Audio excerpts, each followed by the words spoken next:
Vemuru assembly నియోజకవర్గం నుంచి vote వేసిన ప్రతి పౌరునికి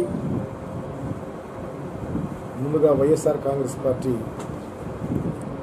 వేమూరు నియోజకవర్గ ఎమ్మెల్యే అభ్యర్థిగా ఈ నియోజకవర్గ పౌరుడిగా రెండు చేతులు జోడించి నమస్కరిస్తూ వాళ్ళందరికీ నమస్కారాలు తెలియపరుస్తూ అభినందనలు తెలియపరుస్తూ ఉన్నారు.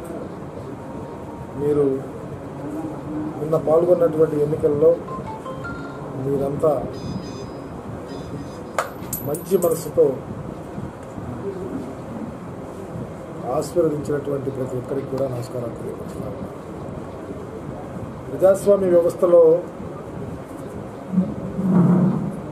ప్రతి ఒక్క వ్యక్తికి అకౌంటబిలిటీ ఉండాలి అనే దానికి నిదర్శనమే జరిగినటువంటి ఎన్నికలు. గత 10 సంవత్సరాల నుంచి ఇక్కడ శాసనసభకు పోటీ చేసినప్పటి నుంచి నిరంతరము ప్రజల్లో ఉంటూ ప్రజా సమస్యల మీద, నియోజకవర్గ సమస్యల మీద అవగాహనతో పనిచేస్తూ అందరినీ తలలో నాలుగులాగా పనిచేసినటువంటి నాకు మీరు మంచి ఆదరణ చూపించాలని అనుకుంటా ఉన్నా. పోతే పార్టీ పరంగా మా నాయకుడు, ప్రీతం నాయకుడు జగన్మోహన్ రెడ్డి గారి ఆశీస్సులు ప్రగాఢంగా నాకు ఉండటం వల్లనే నేను నియోజకవర్గంలో ముందుకెళ్ళగలిగాను. ఈరోజు 2 సార్లు ఓడిపోయినటువంటి ఒక వ్యక్తికి, డబ్బులు లేనటువంటి వ్యక్తికి, అందరికీ తెలుసు నాగార్జున దగ్గర డబ్బులు లేవు, నాగార్జున డబ్బులు పెట్టలేడు, నాగార్జున ఖర్చు చేయలేడు, నాగార్జున టికెట్ రాదు. అయినా నా మీద వైఎస్ఆర్ కుటుంబానికి ఉన్నటువంటి ప్రేమ, నాకు ఆ కుటుంబం మీద ఉన్న విధేయతే నాకు టికెట్ ఇప్పించడం, ప్రజలకు మమేకమయ్యే విధంగా ధైర్యం చెప్పి తిప్పటం, ఎన్నికల్లో పోటీ చేయించడం. ఆ కుటుంబాన్ని నమ్ముకున్నాను కాబట్టి నాకు ఏ విధమైనటువంటి రాజకీయ అండలేకపోయినా రాజశేఖర రెడ్డి గారి కుటుంబం నన్ను మనిషిని చేసి రాజకీయాల్లో నిలిపింది. ప్రస్తుత తరుణంలో డబ్బులు ప్రవాహంలాగా నడుస్తున్నటువంటి ఈ ఆంధ్రప్రదేశ్లో చంద్రబాబు గారి యొక్క నేతృత్వంలో డబ్బుని సునాయాసంగా అవినీతితో సంపాదించిన డబ్బుని ధారాళంగా ఖర్చు చేస్తూ ఉన్న తరుణంలో నాలాంటి వాడిని రాజకీయంగా ముందుకు నిలిపినటువంటి ఆ కుటుంబానికి ఎల్లవేళలా నేను కృతజ్ఞతగా కూడా ఉంటాను. తప్పకుండా దానికన్నా అంతకన్నా మించిన సేవే రాజశేఖర రెడ్డి గారి కుటుంబానికి నాకన్నా నా జీవితాంతం ఆ కుటుంబంతోనే కలిసి ముందుకెళ్లాల్సిన పరిస్థితి. ఇకపోతే నిన్న జరిగినటువంటి రాష్ట్ర వ్యాప్తంగా ఎన్నికలు జరిగినాయి. రాష్ట్రంలో ఉన్న ప్రజానీకం విపరీతంగా ఓటుని వినియోగించుకున్నారు. అంబేద్కర్ గారి యొక్క స్ఫూర్తిని ఇనుమడింపు చేసే విధంగా ఎన్నికలు జరిగినాయి.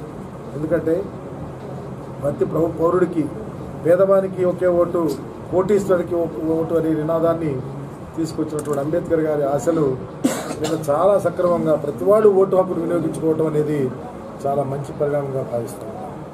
ఇకపోతే నియోజకవర్గానికి సంబంధించి నా మీద 2 పర్యాయాలు గెలిచినటువంటి వ్యక్తి మంత్రి నిన్న ఎన్నికల్లో చాలా దారుణంగా, అమానుషంగా జనాల్ని ఇష్టం వచ్చినట్టు మిస్బిహేవ్ చేసి పోలింగ్ బూతుల్లో జనాలు తీసుకెళ్ళిపోవడం, పోలింగ్ బూతుల్లో గొడవలు పట్టడం, బూతులు తిట్టడం, అసలు ఎంచుకున్నటువంటి సిద్ధాంతం. ఒక మంత్రి సామాన్య పౌరుడు కాదు, ఒక మంత్రి.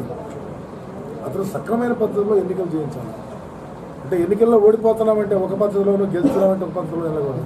నేను 2 సార్లు ఓడిపోయా. నా మీద కూడా అతను గెలిచింది 100ల సంఖ్య ఓట్లతో గెలిచాడు. ఏనాడు ఎక్కడ పిచ్చిగా, ఎక్కడ తప్పుగా ఓడిపోయా అంతే. ఓడిపోయినప్పుడు బాధపడ్డా, మా కేడర్ని చెప్పుకున్నా, మరలా సమాయత్తమయ్యా ఆ రోజు నుంచే.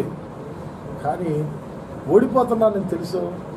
నువ్వు బూతుల్లోకి వెళ్ళి పేదవారిని, కడు పేదవారిని, రావికుంపాడు విలేజ్లో కష్టపడి కూలి చేసుకునే పేదవాడిని అమానుషంగా నువ్వు పోలీసులతోనో నీ మనుషులతోనో నువ్వు కొట్టించావంటే నువ్వు ఒక దళితులమేనా అని అడుగుతావు. ఊరు కాదు, ప్రతి ఊరిలోనూ ఎందుకు ప్రజాస్వామ్య వ్యవస్థలో పనిచేస్తా ఉన్నావు. నేను నిన్న బూతుమల్లి విలేజ్ వెళ్ళా. నిజంగా ప్రజాస్వామ్యబద్ధంగా ఉండాల్సినటువంటి ఎందుకు పీఓ తప్పు చేస్తా ఉంది, దొంగ ఓట్లు వేస్తున్నా ఉన్నా, పట్టుకుంటే దొంగ ఓటేస్తే పట్టుకుంటే మా బాధ్యత కాదు, ఏపీ వద్దని చెప్తున్నటువంటి పరిస్థితిలో తప్పు జరుగుతామంటే అక్కడ ఉన్నటువంటి విలేజర్స్ మా మీదకి వచ్చి నా మీద దాడి చేసి నా 2 కార్లు పగలగొట్టి ఇష్టం వచ్చినట్టు వాళ్ళు కూడా అమానుషంగా రాక్షసులాగా ప్రవర్తిస్తే తప్పే ఏముంది. అక్కడ అయిపోయిన తర్వాత బయటకు వచ్చి నాకు కూడా ఉందగా, నాకు నా మనుషులు ఉన్నారు, నాకు ఒక పార్టీ ఉంది, కమ్యూనిటీస్ ఉన్నాయి, ఆదరించే వాళ్ళు ఉన్నారు. అందరితో గొడవలు పడే మనస్తత్వం నాది కాదు కాబట్టి ఇప్పటికి కూడా ఒకటే చెబుతున్నాను, ఎవరు దోషులుగా ఉన్నారో వాళ్ళు అరెస్ట్ చేయండి. ఇక నుంచి గొడవలు జరగకుండా చూడాలి.